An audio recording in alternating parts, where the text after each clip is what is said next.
на агрегаторите ќе им понудиме договор дали ќе ни плаќаат за тоа што ни ги презимаат информациите, или пак можеби ќе станат акционерски друштва, каде што тој што ги основал ќе ги има, не знам, 15-20 пакети или па не му мнозички патели, не ни мнозички, ќе има 20-25%, а останатите ќе биде на сите кои ќе бидат листирани таму и ние ќе си ставаме управен одбор, надзорен одбор, директор и така натаму. Па тогаш... Але не, во колачот нека ви даде поделба каква таква. Но види се, доколку оваа ситуација продолжи, низ агрегатите ќе пропадат. Без овие портали, ова се реално најдобрите, најквалитетните портали во земјата, независно од која уредувачка политика доаѓаат.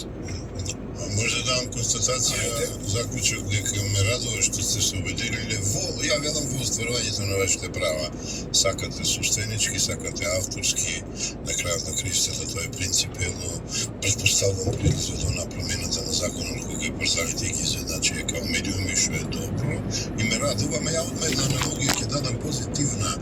Еве пример давате позитивен во тешкото да се обединиме ние македонци дека можеме и сега само ќе прелетам това, ни се дава шанса конечно Македонија економски, социјално да се спаси, а светот секаде е узбуркан, има 3-4 светски војни жаришта, а ние никако да се договориме за некој кој ни дава, да речеме, знаење, еве дека е заедно на почетокот човелот, ни дава знаење, умење, експертиза, најдобра практика, техничка подршка, па и грантови слушам има, знаеш на што алудирам на овој договор за стратешко партнерство, а ние се караме или поточно политичките субјекти меѓу себе се карат. Па еве пример дека учат од вас медиумските работници. Мојот лајк за вас, Златов. Медиумските собственици. Па исто работници, собственици, автори, све. Нема да се навредуваш ако некој мене камо да ме нарекуваат работник, пошто работам, творам книги, продуцирам и ово и оно, нема да се навредам ја работник. Зошто? За сите ли ќе бидеме бюрократи и службеници? И сега што разборав на која тема права ја работиме денеска, Златев, вака со впечатление. Непозната равенка со 3 непознати. Вежовска, Славевски и пред да преминеме на тоа, имаме една ексклузивна вест. Леле. Утринава е забележано големо присуство на полицијата на изолациите на Скопје, ова ми го јавуваат колегите од информативната редакција на Радио Лидер. Според нашите информации се вршат претреси во поголем број на објекти во кои живеат лица поврзани со тешки кривични дела, помеѓу кои и со убиството на Пластичарска улица, со кое во мај 2024 година Амар и Сени, а 3 лица беа тешко ранети, како и убиството на Орхан Байрами Олки, кој што беше убиен на 15 јули 2023 година во луксузна вила во Ханиоти, Халкидитки, Грција. Според тогашните информации, двајцата маскирани напаѓачи влегле во апартманот каде што престојувал Байрами и отвориле оган, при што били испукани 19 куршуми. Байрами почина на лице место, додека неговиот пријател беше сериозно повреден, но истиот преживеа. Дали со последната акција се комплетира целиот мозаик од убиството на Орхан Байрами, но и убиството на Амар и Сени, за кои веќе има и други лица кои се под истрага и во затвор. Со ова полицијата задава комплетен удар на целокупна криминално-бандитска мрежа, покажува храброст и решителност да расчисти со рецидиви на криминалите од времето на СДСМ и други, вели изворот на Радио Лидер. На овој начин полицијата и обвинителството се обидуваат да се пресметаат со криминалните банди, очигледно дека овие од Грчец, од Беланоца и како се вика сите тие наркомафии во Скопје, Сабајлево не име лесно. Види, нема само Сабајлево, Златев, и ја имам некои информации, денови е пред нас, неделиви и месецеви, Многу работи ќе се заокружуваат, а на многу луѓе ќе им е тесно како во собствената криминална кожа, така и во обувките, од причини што полека во ќош ги притискаат сите криминогени структури што ја исцицуваа Македонија, а бога ми и ја краварија со убиства. Треба да видиме, треба да се има епил, Ќе има да чистка. видиме резултати. Еве ги резултатите денеска ќе половат неколку. Апсолутно, сигурно не го прават цело џабе. Сотир, Да, појле. во моментов има четворица кандидати, тоа се за гувернер на Македонија, претседателката треба да одлучи кој ќе го предложи до собранието. Утрина се слушнав со неколку пратеници, се облажувавме и се смеевме кој ќе биде предложен. Тие велат кој да биде предложен, станува збор за четворица. Ја не вистина да се се добри добри вториот. Експерти, значи, Зоран Ставревски, Ставревски го не го кажа. Трајко Славевски и Бежовски. и Војновска, Кадиевич Војновски. Сите четворица генерално важат за експерти, луѓе со огромни познавања. Бежовски имаше еден релативно добар мандат, затвори една банка која според неа не ги исполнувала стандардите, но тоа се пропишани норми. Не, околу таа банка има многу нешто се работи, ако мислиме на истата банка. Ама се надевам не е тоа само мерило за нејзиното работење. Тука се...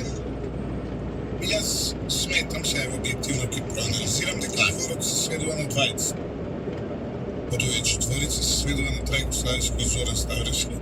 И тука председателката на вистина не може да спие најверојатно, затоа што станува збор за реално тежок избор. Ќе кажем зашто. И двајцата се огромни познавачи на економските прилики.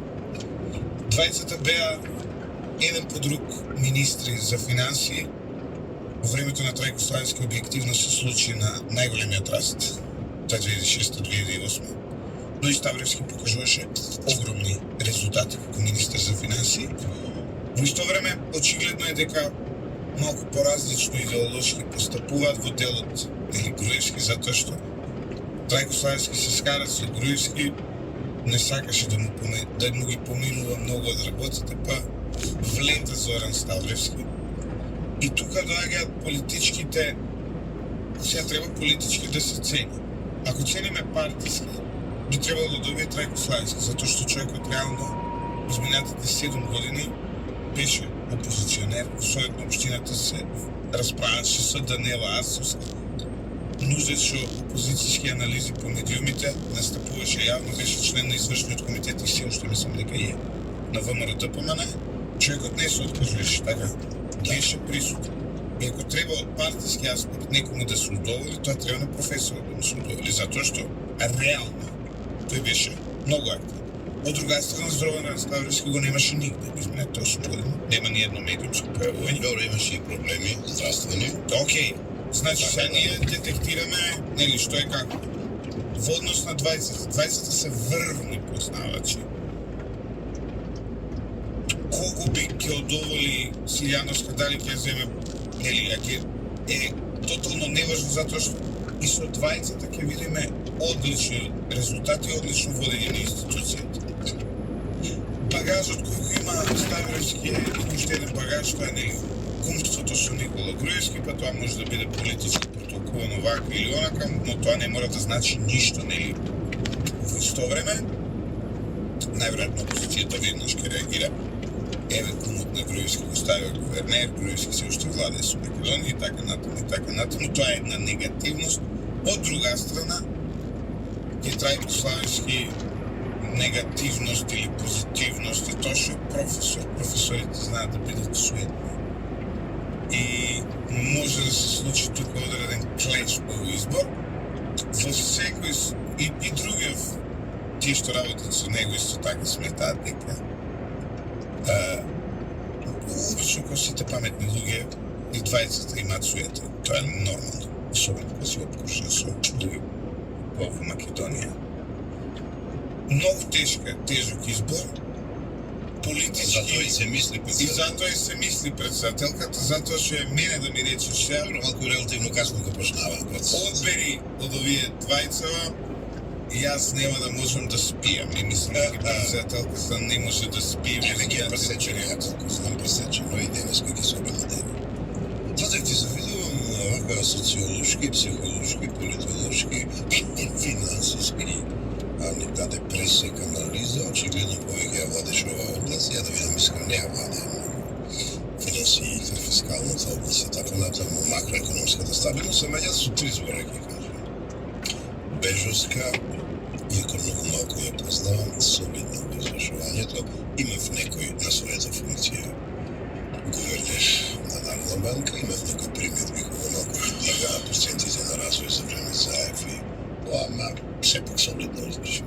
Сега јас имам една, и тука ќе завршам, бидејќи мојата експертиза во област не е некоја на високо ниво, како твојата. Вака ја памтам. Тоа што како реформа за 2-3 години го направија како гилотина правна, законодавна, начело со Славевски тој економски тим, Ставриски во најголема мера во 3 пати подолг период го реализираше. Првиот успешен, вториот успешен. Јас тука би завршил, а ако гледаме перспективно, значи на младоста и на сепак докажана експертиза и четвртиот кандидат што се спомнуваше Војнос Какадиевиќ, сум имал прилика да гледам нейни интервјуа, да читам нейни интервјуа и настапи на телевизија, перспективно гледано мислам дека има добра финансиска, фискална и не знам каква данечна експертиза. Толку јас мислам моите познавања повеќе не ми дозволуваат. Знаеш што е главниот проблем и со Трајко Славевски и со Зоран Ставровски? Тука негде се, Трајко е малку постар, он е 1960 роден, а Ставровски е 64 роден. Ја пред 60 што сме ние родени бе. Вие сте метузалими. Метузалими. Многу ти благодарим. Но За очи ти вратам. Не, после за фрагат. Ти вратам. Значи, што е клучната разлика? Односно, клучниот проблем во изборот кого од двајцата ти избереш. Едниот е универзитетски професор, што бил на политички функции. На постдокторски студии завршил на Харвард. Тоа е Трајко Славевски. Значи, има и апликативно искуство, има и научно искуство и во науката вреди нешто. Од другата страна, Зоран Ставровски работел во Светска банка, бил министер за финанси. Исто така, на двајцата природен кариерен слег има да станат гувернер на Народна банка. Знаеш, завршат кариерата. Значи, и двајца шлагот, односно на тортата, јаготката на шлагот од торт, и на двајцата име да бидат гувернер на Народна банка. И ти имаш малкумина се такви во Македонија. Па добро, знаеш, во фото финиш секој председател. И сега тука имаш доброто. Сериозен проблем. Затоа што природен крај на кариерите, мислам дека едниот е во пензија, од професорската позиција, од политичката не е се уште председател на Совет на град Скопје. Зоран Ставровски би требало, ако е 64-та, сега е 2025-та, за 3-4 години треба да отиде до пензија, така? И сега имаш проблем. Двајцата се на крајот од кариерата, условно кажам. Од работниот век до и природен крај на двајцата на нивната кариера е да бидат гувернер на Народна банка. И тука имаш сериозен проблем да одлучиш кој ќе биде и можда најпаметно е да одлучиш да бидат еден по друг. Знаеш, и затоа што па немаш мандат како председател двајца поред да ги одлучиш.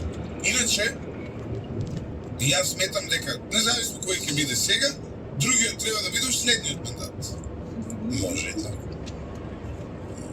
Од прилика така. Види сега, така ако гледаме, ја па ќе се изненадам.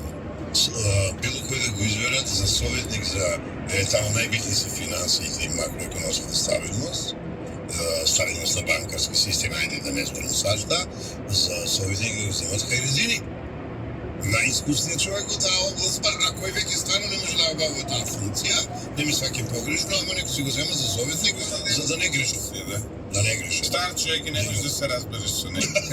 Не, така, ќе го викнам у гости, дај ми број, најди ми, би го викнал, интерес е, би сам разговарате, имавте еднашка вие, еден прекрасен дуел, и кога го кажав ја од струшен Ја аспект. после дуелот му викам, јавиш со тебе не дојдем, зошто и што ми фали?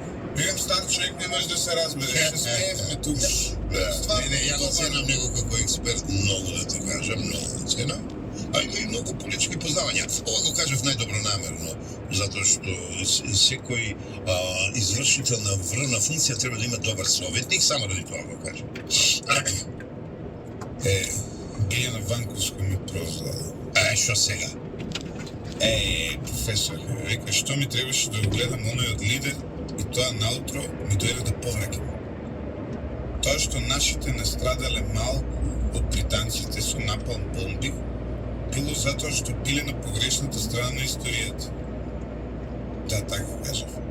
Еве, драги мои, вакви ви продаваат злосторство против човештвото како грешка на жртвите.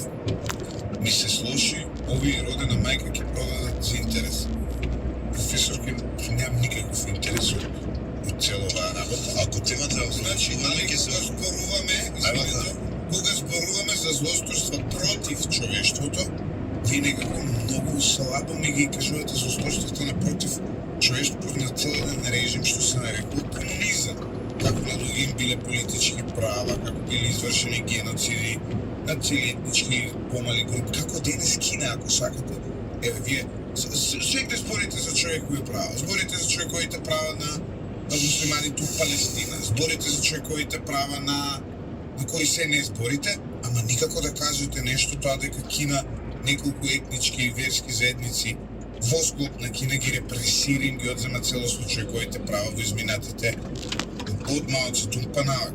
Цел еден регион е под репресија. Се вие најдовте мене да ми зборувате за човекови, јас сум само објективен. Објективната реалност е дека македонците во граѓанската војна во Грција застана над страната на ТАК, тоа е страната на Сталин, која изгуби војната.